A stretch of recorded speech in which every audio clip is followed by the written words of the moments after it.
Welcome back to the channel, and to this series on the Irish front of the Wars of the Three Kingdoms. Last time, the cracks began to show in the outwardly united Confederate Catholic front, and the papal nuncio Rinuccini finally left Ireland, despairing at the prospect of Catholicism being restored.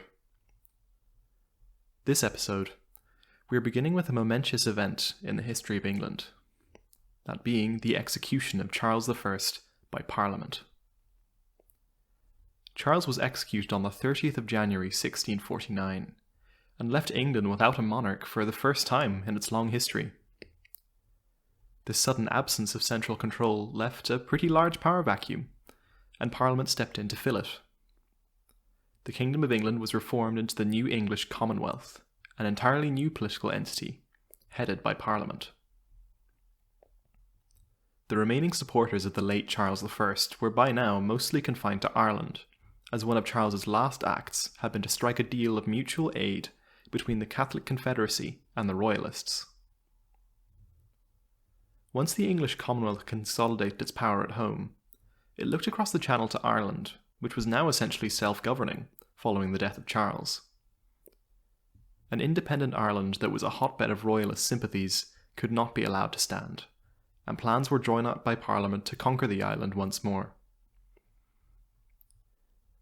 The leadership of the Irish campaign was given to a man named Oliver Cromwell, whose name lives in infamy amongst Irish historians.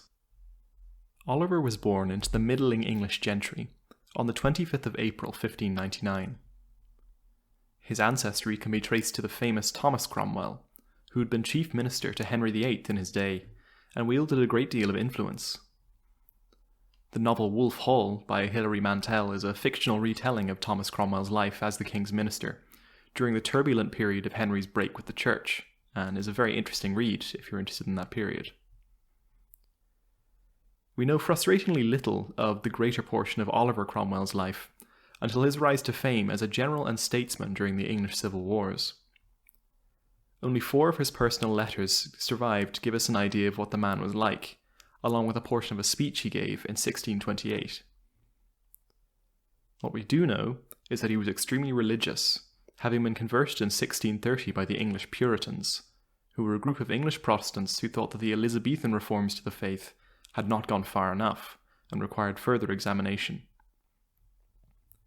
Cromwell's conversion turned him into a true religious fundamentalist, who genuinely believed that his faith would bring him victory over his enemies, much as the medieval kings of old once believed. Cromwell's entrance into political society came when he was elected as a member of Parliament for Huntingdon in 1628. By the time the First English Civil War came around, he had become the representative for Cambridge and pledged his support to the parliamentarians.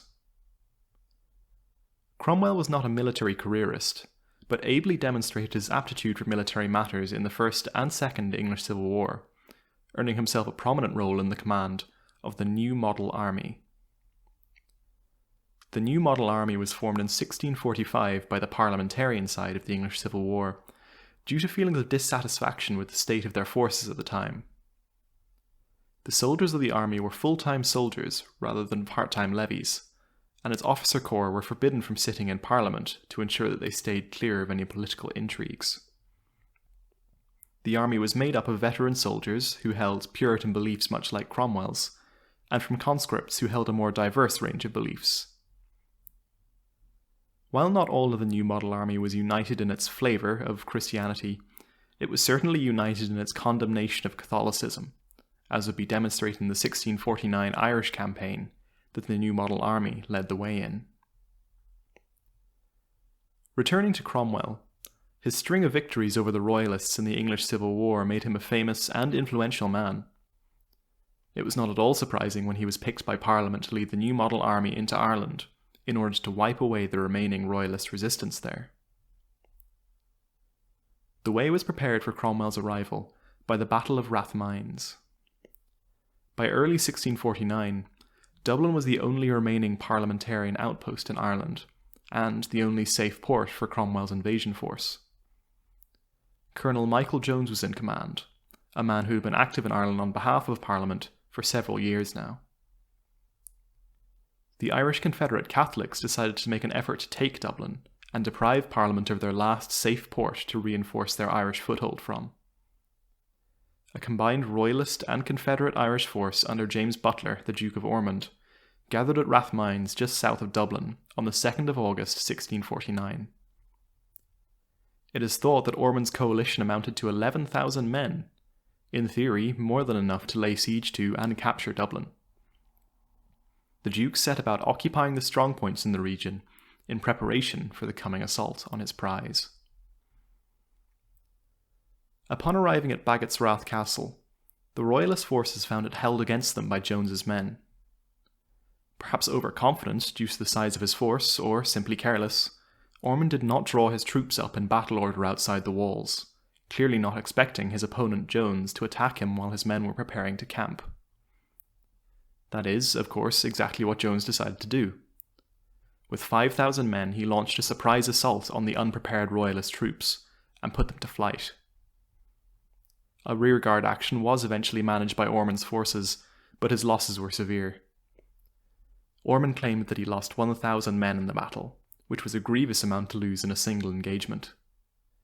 Jones, meanwhile, claims the less believable number of 4,000 Royalist and Confederate casualties and an additional 2,517 prisoners. Following his defeat, Ormond was forced to withdraw from the region and lick his wounds, and Cromwell arrived unopposed on the 15th of August with 15,000 veteran troops of the new model army. Cromwell referred to the Battle of Rathmines as an astonishing mercy, so great and seasonable that we are like them that dreamed. He took the victory as a sign from God that his course was just, and that his campaign was favoured. Given the results he would go on to achieve, it's hard not to agree with him. Rathmines was a disaster in more ways than one. First, it was an embarrassing defeat by a force less than half the size of the Confederate army, and secondly because it heavily damaged relations between the Confederate Catholics and the English Royalists, as Ormond's continuing incompetence caused friction. Finally, Michael Jones's impressive victory allowed Cromwell to land his entire force without risk, as they had a safe harbour to berth their ships and a city to house their troops and supplies. It's all downhill from here for the Royalists and Confederate Catholics. Cromwell's first target upon landing was the walled town of Drogheda. The town was home to a joint Royalist-Confederate garrison of 3,000 men, under the command of Arthur Aston, a professional Royalist soldier. Drogheda was about 50 kilometres from the Parliamentarian stronghold in Dublin, and Cromwell laid siege to the town for a week before managing to make a breach in the walls with his artillery. When the breach was made, Cromwell called for Aston to surrender the town, but Aston refused. What followed was one of the most famous of the many massacres in Irish history. The massacre at Drogheda is often pointed to as an example of Cromwell's unusual cruelty and hatred towards Catholics during the conquest. Almost the entire garrison was put to the sword, and all the Catholic priests were executed. Many civilians are also said to have been killed following the entrance of Cromwell's troops into the town, though this has been disputed in books such as Cromwell Was Framed by Tom Riley. Following the bloody capture of Drogheda, Cromwell split portions of his army up to allow them to pursue different objectives. He sent 5,000 men north to secure eastern Ulster from the remains of the Scottish Covenanter army that had landed there in 1642, and sent additional contingents to secure the island's western ports to allow for easy resupply of his forces. The bulk of the new model army marched south to secure the important towns of Wexford, Waterford, and Duncannon. Wexford was the scene of another famous atrocity committed by Parliamentarian forces.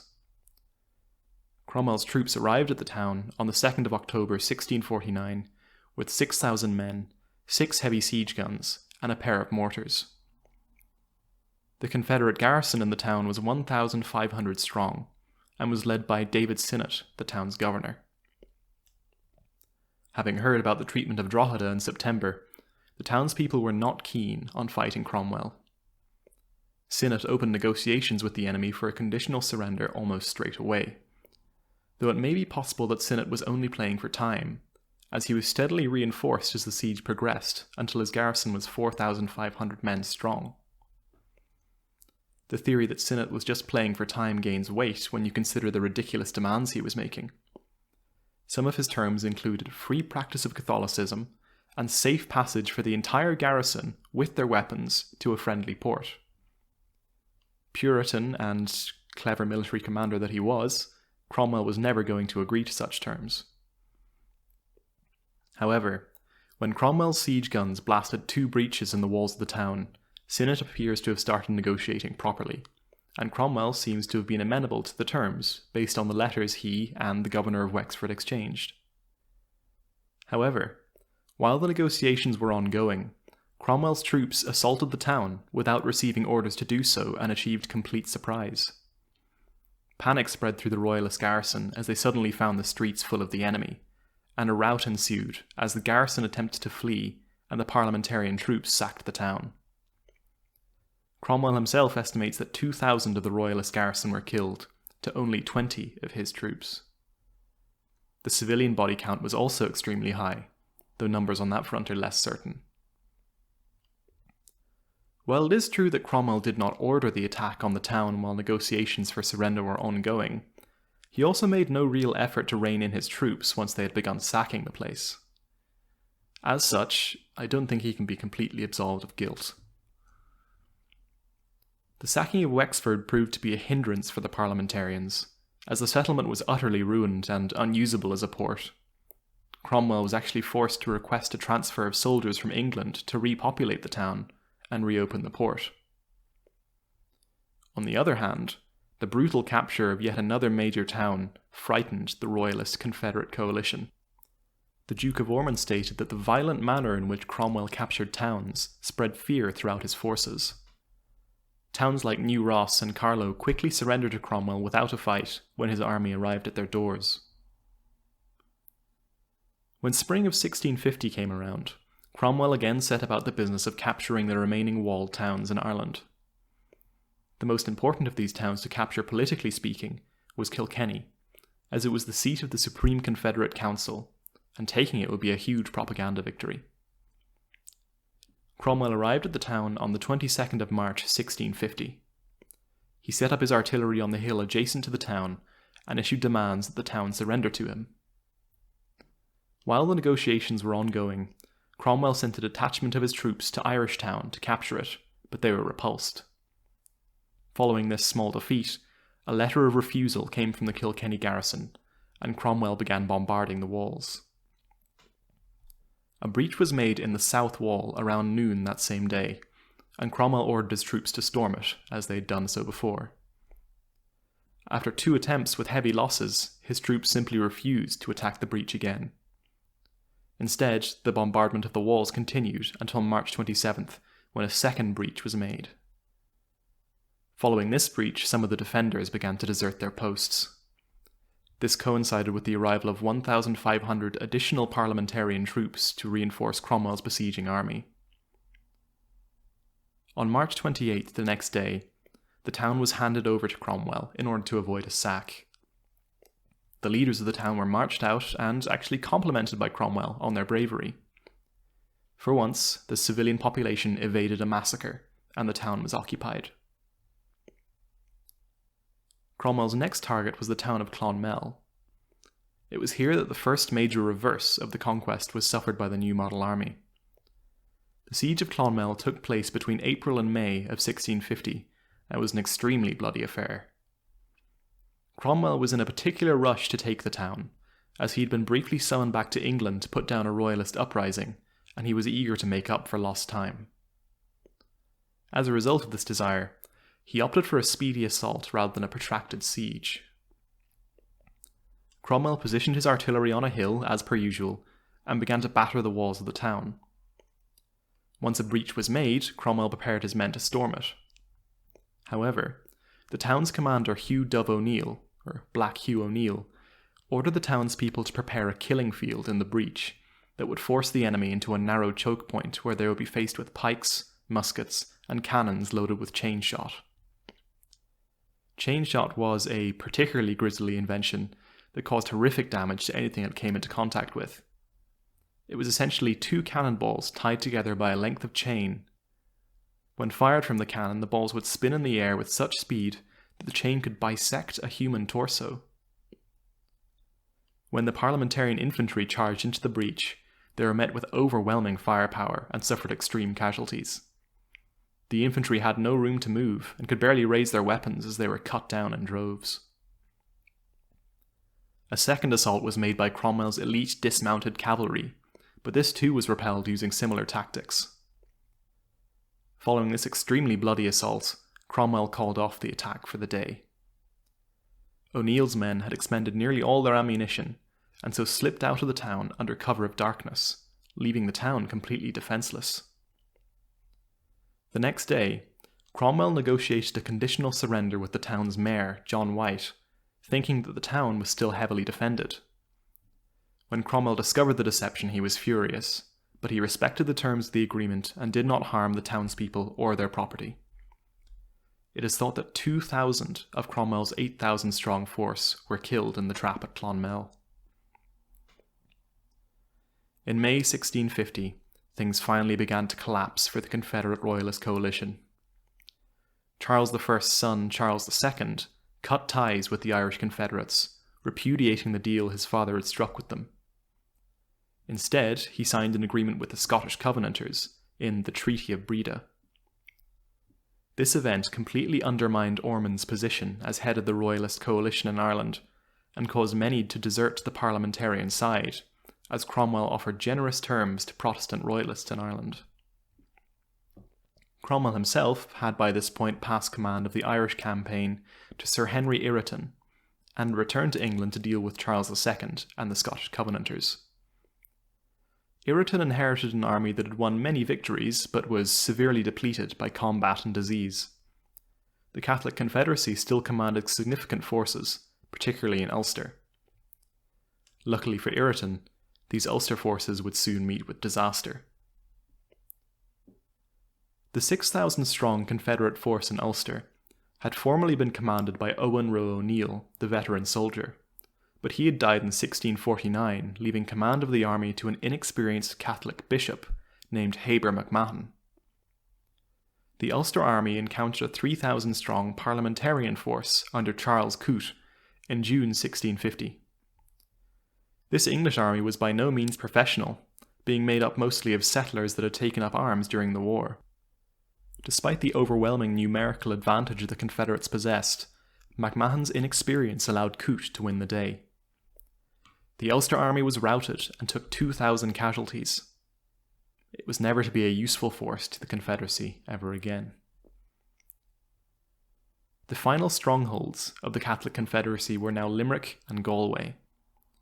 Ireton took his troops to Limerick, while Charles Coote marched down to Galway. Both towns possessed strong, modern defences and could not simply be battered open in the same manner as Drogheda or Wexford.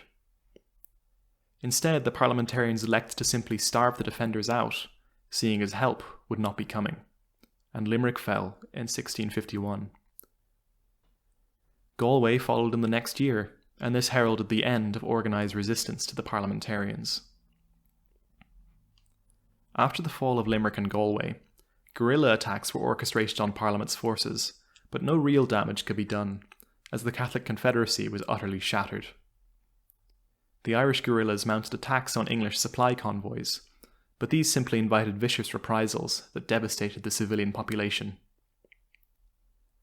The guerrilla campaign finally ended when surrender terms were published in 1652. These terms allowed Irish troops to go abroad to serve in foreign armies not currently at war with the Commonwealth of England. Most of the Irish guerrillas travelled to France or Spain, probably guessing that these nations had the best chance of being at war with England in the near future. The last Irish and Royalist forces under Philip O'Reilly gave their formal surrender at Clough-Outer in County Cavan on the 27th of April 1653. The final defeat of the Confederate forces led to an event known as the Cromwellian settlement. This event was characterised by widespread land confiscations and the relocation of many Catholic Irish to Connacht. In some ways, this was at last the completion of the English colonisation of Ireland, as the native Catholic landowner class were utterly destroyed, to be replaced by people of English identity. The speed and brutality with which Cromwell conquered Ireland was stunning.